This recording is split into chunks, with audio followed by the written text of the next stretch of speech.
Hi dudes, என்ன கதை கேட்க வந்துட்டீங்களா? கதை சொல்ல நானும் வந்துட்டேனே. என்ன நிலவின் மகள் எபிசோட் 1 பார்த்தீங்களா? உங்களுக்கு பிடிச்சிருக்கா? இது வில்லேஜ் பேஸ் பண்ணி வரக்கூடிய ஸ்டோரி தான். ஸோ பாருங்கள், உங்களுக்கு பிடிக்கும் அப்படின்னு நான் நினைக்கிறேன்.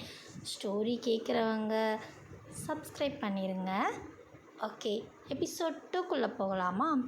புயலுக்கு முன் நிசப்தம். நெல்லை மண்ணில் காற்று மாறப்போகுதுன்னா முதல்ல அமைதி வரும். அந்த அமைதி தான் இப்போ ஊருக்குள்ளே. அந்த நைட்டு தலைவர் கார் நின்ன காட்சி அருள்மொழி மனசில் இருந்து போகவே இல்லை. காலையில் தலைவர் வீட்டு மண்டபம். நேற்று யாரோட பேசின? அவரோட குரல் குளிர்ந்தது. அருள்மொழி தலை குனியலை, ஆனால் கண் நேரா. ஒரு பள்ளிக்கூடம் படிக்கிற பொண்ணு. அதான் கேள்விப்பட்டேன். நம்ம வீட்டு பெயருக்கு ஒத்தா நடக்கணும். அந்த வார்த்தை காதலுக்கு எதிராக முதல் சுவராக இருந்துச்சு.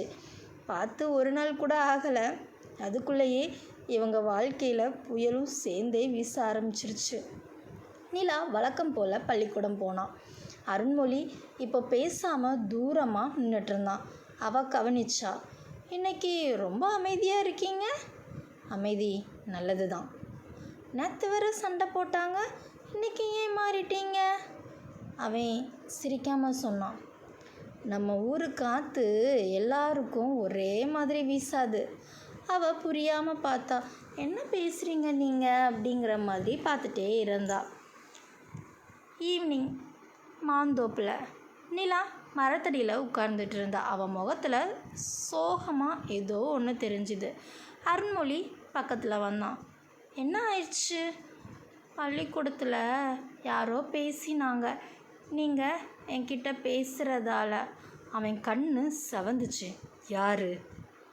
விட்டு விடுங்க, எனக்கு படிக்கணும், ஊர் பேச்சு வேணாம். அந்த நொடி அருண்மொழி உள்ள ஏதோ நசுங்கியது. அவன் வாழ்க்கையில் யாருக்காகவும் இவ்வளவு தலையை குனிஞ்சதே இல்லை. அந்த நிமிஷம் நிலாக்காக அவன் தலை குனிஞ்சான். ஒரு மாலை நேரம். மழை திடீர்னு பெஞ்சிச்சு. வயல் வரப்பில் நிலா நனைஞ்சிட்டு நின்னான். அருண்மொழி ஓடி வந்தான். பைத்தியம் பிடிச்சிருக்கா, நனைஞ்சிட்டு நிற்கிற அப்படின்னு கேட்டான். அவன் தன் தோளில் இருந்து துண்டை அவன் மேலே போட்டான். அவள் திடுக்குன்னே பார்த்தா. அந்த நொடியில் அவள் முகத்தில் விழுந்த மலைத்துளி அவள் கண்ணீராக மாறிடுச்சு. எனக்கு பயமாக இருக்குது. எதுக்கு? உங்கள் வீட்டார் ஊர் பேச்சு, நான் உங்களுக்கு சுமையாக ஆகிடுவேனோ அப்படின்னு அவன் மெதுவாக சொன்னான். நிலா, நீ சுமை இல்லை, நீ இல்லைன்னா தான் என் வாழ்க்கை வெறுமை. அந்த வார்த்தை மலை சத்தத்தில் கூட தெளிவாக கேட்டுச்சு நிலாக்கு. அந்த நொடி அவன் மனசில் என்ன நினச்சிருப்பா அப்படின்னு யோசிச்சு பாருங்களேன். நைட்டு நேரம் பம்பு செட்டில் தண்ணி சத்தமாக இருந்துச்சு. 2 பேரும் பக்கத்தில் உட்கார்ந்துட்டுருக்காங்க. 2 பேருக்குமே கை கிட்ட கிட்ட தொட்டுச்சு. அதுதான் தொடுதல். முறையாக அவங்க கை டச் ஆனது.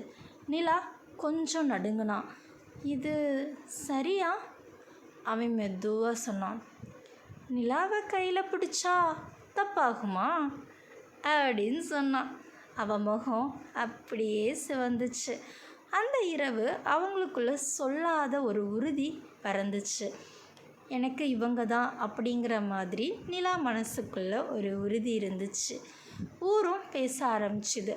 தலைவரோட பையன் பள்ளி பொண்ணு கூட அதிகமாக இருக்காராம் அப்படின்னு பேச்சு. அந்த பேச்சு அப்படியே ஸ்ட்ரெயிட்டாக காற்றுல பறந்து தலைவருடைய காதுக்கும் போச்சு. அவர் தான் ஃபஸ்ட் நாளே பார்த்துட்டாரே. திரும்ப ஊர் பேசுகிறதையும் அவர் காதுக்கு போயிட்டு அருண்மொழியை அழைச்சாங்க. இதை நிறுத்து. நான் நிறுத்த முடியாது. அந்த ஒரு வாக்கியம் அந்த வீட்டுக்குள்ளே மின்னல் மாதிரி இருந்துச்சு. ஏன்னா தலைவர் பேச்சை யாரும் மீற மாட்டாங்க. தலைவருக்கு சலிச்சவனும் கிடையாது, தலைவர் மகனும். 2 பேருக்கும் வாக்குவாதமே வர ஆரம்பிச்சிது. சின்ன வார்த்தைகள் தான், ஆனால் வீட்டில் அது ஒரு மின்னலாகவே விழுந்துருச்சு. நிலா வீடு சின்ன வீடு. அம்மா கவலையோடு இருந்தாங்க. நிலா, நீ எதுலேயும் விழுந்துடாத நிலா அப்படின்னு சொன்னாங்க. அவள் அப்படியே அமைதியாக நின்னான். அவன் மனசில் ஒரே ஒரு பெயர் தான் தோணுச்சு, அருண்மொழி.